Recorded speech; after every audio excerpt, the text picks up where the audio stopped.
ओम वक्रतुंड महाकाय कोटि सूर्य समप्रभा निर्विघ्नं कुरु मे देव सर्वकार्येषु सर्वदा सर्वमंगल मांगल्ये शिवे सर्वार्थ साधिके शरण्ये त्र्यंबके गौरी नारायणी नमोस्तुते। मैं डॉक्टर धर्मेंद्र तिवारी, सहायक प्राध्यापक वेद विभाग, जुथाला संस्कृत महाविद्यालय मझवलिया, पश्चिमी चंपारण। मैं आज उप शास्त्री एवं शास्त्रीय प्रतिष्ठा तृतीय वर्ष के जागवल्क शिक्षा के बारे में अध्ययन की विधि को समझने अब इस पर विचार विमर्श करने जा रहे हैं। इसके पूर्व में हम लोग स्वर के बारे में जानकारी किए। अब हम जो है सो इसके अध्ययन की विधि क्या है, कैसे उच्चारण करना चाहिए वेद के मंत्रों का, उसमें व्याकरण के किन किन जगहों का, किन किन शब्दों का, वर्णों का कहाँ कहाँ परिवर्तन और प्रयोग करना पड़ता है, इन सारी चीजों के बारे में हम लोग विचार विमर्श करेंगे। हस्तौ सुसंजितौ धार्जौ जानुनोरूपरि स्थितौ उपस्थम आसन विशेषम विधाय तस्यैव अत्र पालथी इति प्रचलित्वात्। सबसे पहले हम लोगों को पलथी मार करके बैठना चाहिए। स्थिर सुखासनत्वाच्च, माने स्थिर और सुखासन में पलथी मार करके बैठना चाहिए। तथा ही उसी प्रकार दर्भाणाम मदुपस्थिर्थोपस्थम कृत्वा पांगासीनम,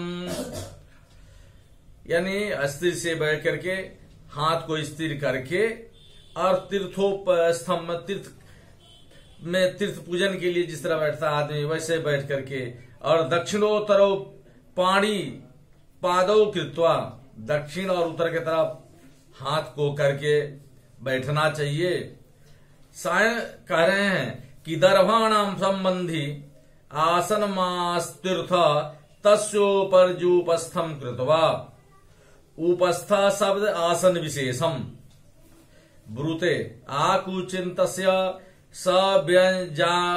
सव्यजान नुन उपरि दक्षिण पाद प्रक्षेपे सति जत सुखावस्थानम भवति तत्कृत्वा दक्षिण पादोपि बाम पादोपि स्थानीय, माने दक्षिण पैर पर, बायां पैर पर दहिना पैर रख, दक्षिण पादोपि बाम पादस्योपि स्थापनीय, माने दाहिना पैर पर बायां पैर स्थापन करके पालथी रूप में बैठ करके और मंत्र का पाठ करना चाहिए। अमीमेव अर्ध पद्म मिथ्या चक्षसे चक्षते जोग विदा, ऐसा कहा गया है। एतच्च वाम पादस्योपरि दक्षिण पाद स्थापम वान जंघायाम उपरि दक्षिणी जंघा धरणे नैव संपद्यते। ले बहुत ऐसे विद्वानों का मंत्र है कि पालथी में जो है सो बायां पैर नीचे और दाहिना पैर ऊपर होना चाहिए, ऐसा करके बैठना चाहिए। पाद शब्देन गुल्फ प्रभृति जानू प्रजंत भागस्यापि ग्रहणात् तेन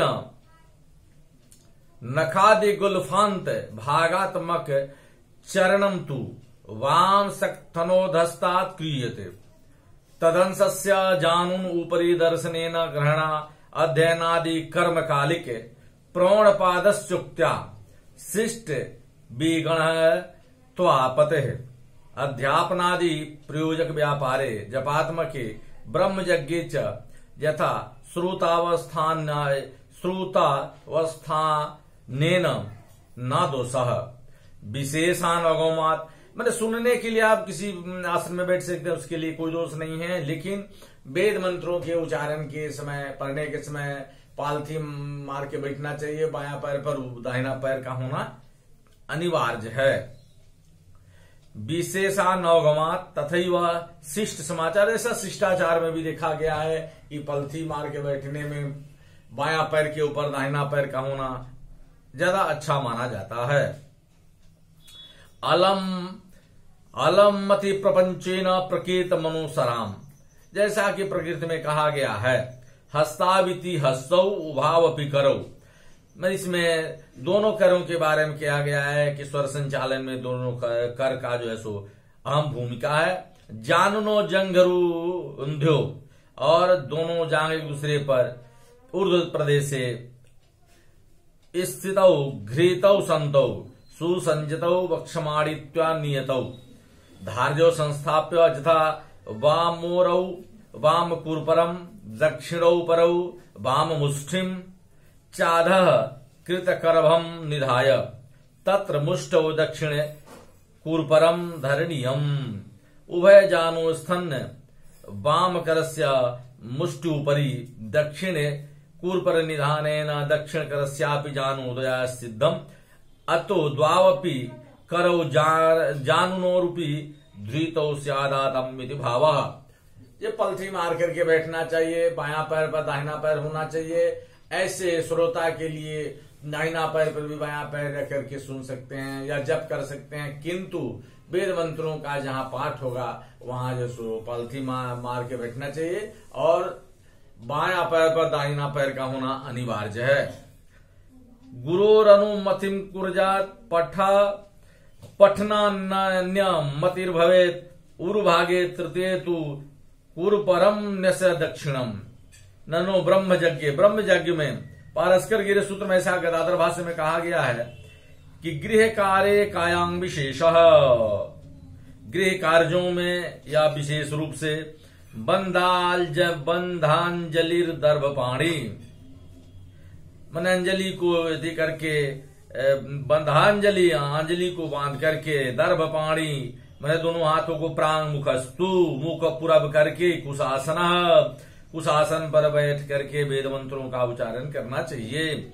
वामांघ्री मुतमम कृतवा दक्षिणम तु तथाकरम, वामांघ्री मने बाएं जांग पर दाहिना जांग रख करके दक्षिणम तु तथाकरम और दाहिना जैसो कर से मंत्रों का स्वर संचालन करना चाहिए। दक्षिणे जानुनी करोत्यंजलिंत मृखिर मृतात इति जदंजलि विधाना निधानम कस्यचन मत मुक्तम तद द्वितीय तु तथा भागे वेदाभ्यासो विधीयते। ऐसा वेदाभ्यास किया गया है के बारे में कहा गया है कि बायां पैर पर दाहिना पैर रख करके और दाहिना पैर से मुट्ठी बांध करके वेद के मंत्रों का स्वर संचालन करना श्रेयस्कर माना गया है।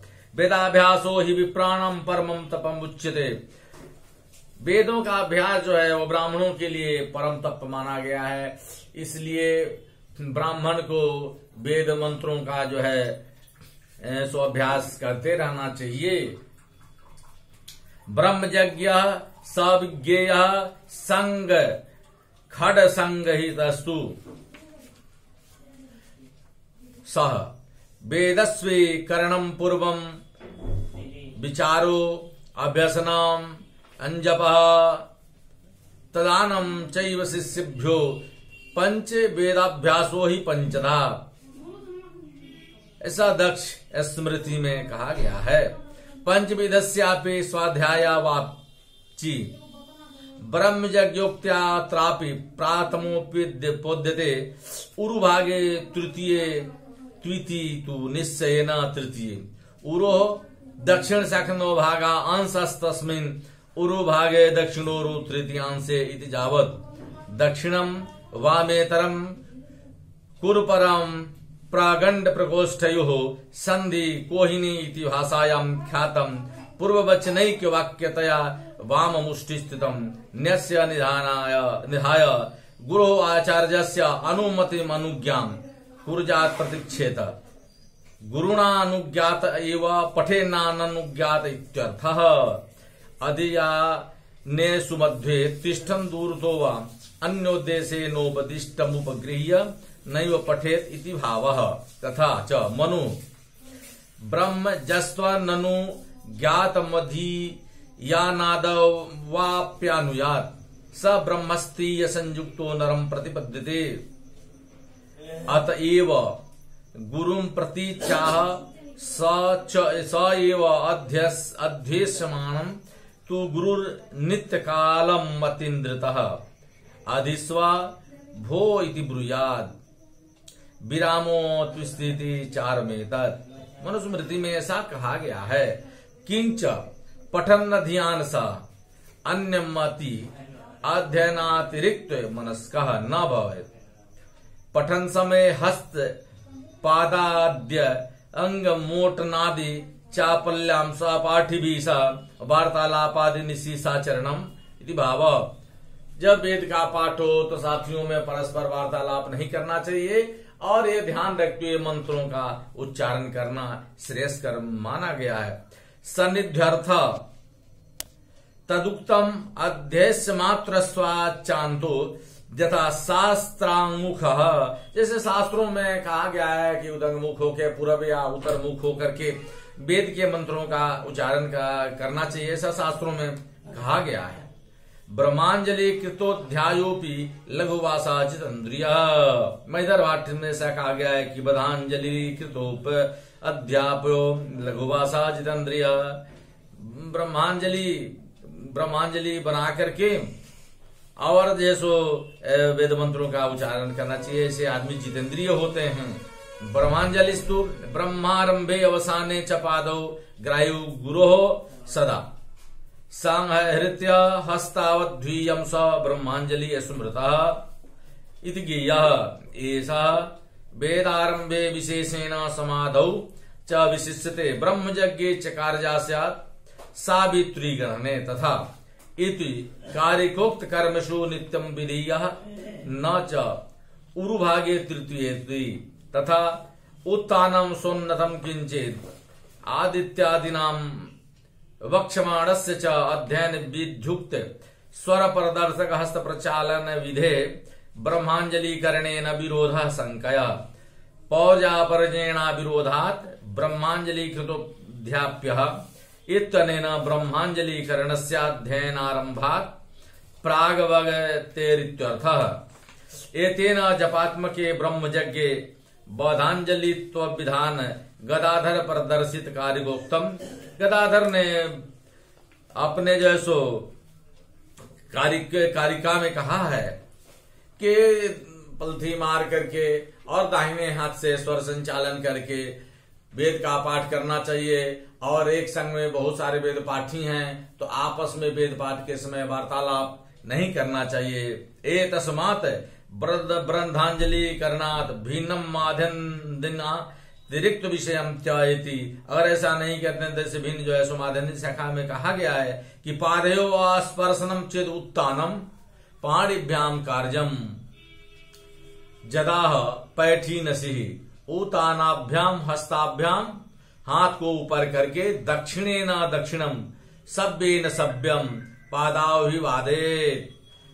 मैंने अपने से अध्याय थी बड़ों को प्रणाम करने के लिए दाहिना हाथ पर दाहिना पैर और बायां पैर पर बायां हाथ पड़े, इसलिए बायां हाथ नीचे दाहिना हाथ ऊपर करके अभिवादन करना चाहिए। दक्षिणोपरिभावेन व्यक्ता सोवायम शिष्ट समाचारात्। मनुस्मृति में ऐसा कहा गया है। किंच गुरो पादोप संग्रहणम प्रातः ब्रह्मानुवचने चाद्यंतयो चनुज्ञात उप विशेषत प्रांगमुखो दक्षिणता शिष्य उदंगमुखो व पूर्व या दक्षिण मुंह पूर्व या उत्तर मुंह होकर के जो है सो शिष्य को बैठना चाहिए। तथा चक्षुर मन प्राणु स्पर्शनम दर्भई प्राणायाम से 15 मात्रा 15 मात्रा बतलाए गए हैं। उसमें जो चक्षु मन और प्राण को स्पर्श करके और दर्भ रहित होकर के प्राणायाम करके और वेद मंत्रों का उच्चारण करना चाहिए। ध्वासनंच गौतम स्मृति में कहा गया है कि मनुष्य प्राकुलान पर्जुपासिना पवित्रैश्च पावितः प्राणायाम स्त्रीभिः पुतः। कुरपर निधान में कहा गया है कि तदवच्छिन्न हस्ताकृतिस्तु मल सर्म कृत शिक्षया उत्तान पाणी फणवत कृत्वा सह सलाकया। अब इसके बाद हम लोग आगे इस विषय पर विवेचन करने चल रहे हैं या अध्ययन करने चल रहे हैं कि हस्त सन्निवेश विधाया अंग अन्यांग सन्निवेश, मैंने हाथ अरंग का कैसे निवेश करना चाहिए, कैसे उपयोग करना चाहिए पाठ करते समय, इस पर हम लोग विचार करेंगे। जे भाई वेद का जब हम पाठ करेंगे तो हाथ का, शरीर का कैसे उठना बैठना चाहिए, कैसे हाथ का संचालन करना चाहिए, इन सारे विधि विधानों के बारे में हम लोग विचार करने जा रहे हैं। कि सुप्रसन्न मना भूत्वा किंचन मृस्वत्वदो मुख निवेश्य दृष्टिमहस्ताग्रे शास्त्रार्थमनुचिन्तयेत्। सुष्टु प्रसन्नम मनोजस्य स तथा भूत्वा, मन को एकदम अस्थिर करके, प्रसन्न हो करके, और तब वेद का पाठ करना चाहिए। किंचित सामान्यतया नम्र पृष्ठवंशेन प्रालः तू पुनः अधोमुख नतग्रीवस्य भूत्वा, अधोमुख और नतग्रीव नतमस्तक होकर के, जेन हृदयोपलक्षित स्थानादुस्थितो हस्तो भ्रूपलक्षित स्थानम जावद गच्छन प्रादेशो देशगामी, मैंने दशांगुल प्रमाण अंतर आलयाई इत्यर्थ भवेदिति भाव। किंच हस्ताग्रे, हाथ के अगले भाग को फणा कृति मधुत्तान्न पाण्याभिमुखे, फण के समान अंजलि को करके और पूर्वाभिमुख या उत्तराभिमुख होकर के वेद मंत्रों का उच्चारण करना चाहिए। दृष्टिम चक्षुर व्यापारम निमेशयत् संयोजयेत्, शास्त्रार्थम वेदार्थम शिक्षाद्यंगमिति यावत् अनुपलभ्यते शिक्षाद्युक्तनु सार्जध्ययन विच्छेदित्यर्थः। अब जो है सो कैसे बैठना चाहिए, कैसे हाथ को करके मंत्रों का जप करना चाहिए, इस पर हम लोग विचार कर लिए। अब हम लोग जो है सो शास्त्रार्थ चिंतमेव व्याचष्ठे, तो कैसे जो है सो किस मुद्रा में हो करके सूर्य का हम लोग या अन्य देवताओं का अध्ययन वेद के मंत्रों का उपयोग करेंगे, इसके बारे में हम लोग विचार करने जा रहे हैं। प्रणमं प्राग प्रयुंजित व्याहृतिस्तदन्तरं सावित्रीं चानुपूर्वेण ततो वेदान् समारभेत्। प्रणमम, ओम को जैसे पहले प्रयोग करना चाहिए, ब्राहि व्याहृति तदंतरम, उसके बाद और सब शब्दों का प्रयोग करना चाहिए। सावित्रीं चानुपूर्वेण ततो वेदान् समारभेत्, और सब सूर्य को अनुपूर्वी करके और वेद मंत्रों का उच्चारण करना चाहिए, ऐसा कहा गया है। प्राक वेद प्रथमाक्षरोच्चारणात् पूर्वम प्लुतम प्रणवम ओंकारम, पहले वेद के प्रथम अक्षर के उच्चारण से पूर्व प्लुत प्रणव अक्षर जो है, प्रणव मतलब ओम, ओम का मतलब है कि ब्रह्मा विष्णु महेश तीनों का उसमें उद्बोध होता है, ज्ञान होता है, वही प्रणव अक्षर है वे ओम। तो सबसे पहले वेद मंत्रों में ओम का प्रयोग करना चाहिए। तदंतर प्रणवोच्चारणान्ते, उसके बाद प्रणव ओम के उच्चारण के बाद, प्रणव के उच्चारण के बाद व्याहृति कपिंचलन्यान्येन भूर्भुवस्व इति व्याहृतयः तिस्रो ग्रहीतव्यः। वाजसनी संहिता अध्याय तृतीय कंडिका व्याहृत्यस्यैव श्रवणाच्च एतेन गौतम मुक्तः व्याहृतया पंच सप्तान्तः गौतम धर्म सूत्र में ऐसा कहा गया है। अप्रयुक्त व्यवहार है, ओम के बाद सो मंत्रों का व्यवहार करना चाहिए। सावित्रीम, यानी सावित्रीम मतलब कि सावित्रीम जो मंत्र है सूर्य का, तो सावित्री मंत्र है तत्सवितिरिति सवितैर दैत्या गायत्री, माने गायत्री मंत्र का जब हम प्रयोग करेंगे उसमें भी सबसे पहले तत्सवितुरिति सवितुर दैत्यान गायत्री अनुपूर्वेन कर्मेण, अनुपूर्वी कर्म से पहले हम ओम का उच्चारण करेंगे।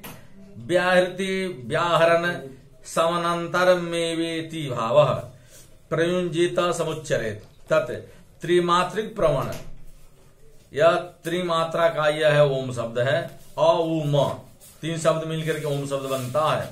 तब व्याहृति त्रय गायत्री पठनांतरम वेदान अध्यस्यमानानि वेदाक्षराणि, तो कहा गया है कि सबसे पहले ओम का प्रयोग वेद मंत्रों में करना चाहिए, उसके बाद गायत्री मंत्र का जो है सो उच्चारण करके अब तब आगे वेद मंत्रों का जो है सो उच्चारण करना चाहिए, क्योंकि वेद गायत्री वेद माता है और जो है सो सारे वेदों का सार तत्व तो इसमें समाहित है गायत्री मंत्र में। इसलिए पहले ओम, उसके बाद गायत्री मंत्र और उसके बाद फिर ओम कह के उसके बाद उस वेद मंत्रों का उच्चारण करना चाहिए। ऐसा शास्त्रकारों का निर्णय है, विचार है, व्यवहार है।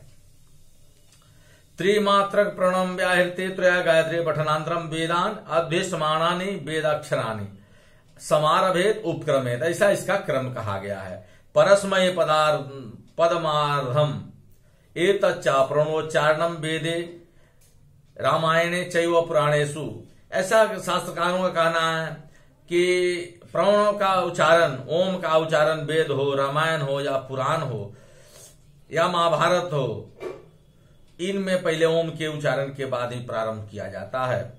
आदि मध्यावसानेषु हरि सर्वत्र गीयते, आदि मध्य और अंत में हर जगह भगवान का स्मरण किया जाता है, क्योंकि किसी भी ग्रंथ के, किसी भी कार्यारंभ के प्रारंभ में, मध्य में और अंत में मंगलाचरण किया जाता है। ग्रंथाद्यो ग्रंथ मध्य ग्रंथांते च मंगलमाचरणीयम, मैंने किसी ग्रंथ के प्रारंभ में, मध्य में और अंत में मंगलाचरण किया जाता है, ताकि उसमें किसी प्रकार की विघ्न बाधा नहीं आवे और मंगल पूर्वक सारा जो है सो वह ग्रंथ शास्त्र या वेद मंत्र सुसंपन्न हो।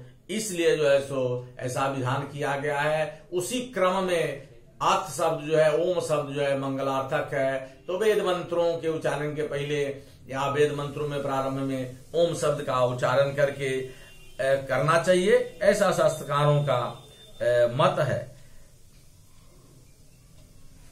आदि मध्यावसाने हरि सर्वत्र गीयते इति विनियुक्तस्य हरि इति पदस्य उच्चारणं कृत्वा कर्तव्यम, माने ओम के बाद जैसो सबसे विनियोग के बाद हरि का शब्द का उच्चारण करना चाहिए या हरि का उच्चारण करना चाहिए।